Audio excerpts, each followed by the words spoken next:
बहुत सिंपल सी बात है।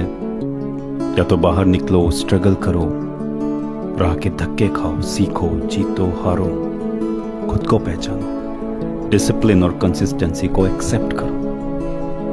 अगर ये सब नहीं कर सकते तो घर में आराम से बैठे रहो और सपने देखना बंद कर दो।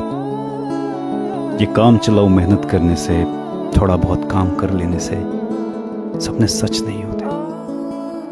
बहाने बनाने से, किस्मत को कोसने से तुम खुद को और अपने घर वालों को धोखा तो दे सकते हो, पर सच तो यही है कि अगर तुम दिन रात वाली मेहनत नहीं कर सकते तो बुझदिल हो तुम्हारी औकात नहीं है कि तुम कुछ भी हासिल करो, और तुम सक्सेस को डिजर्व ही नहीं करते।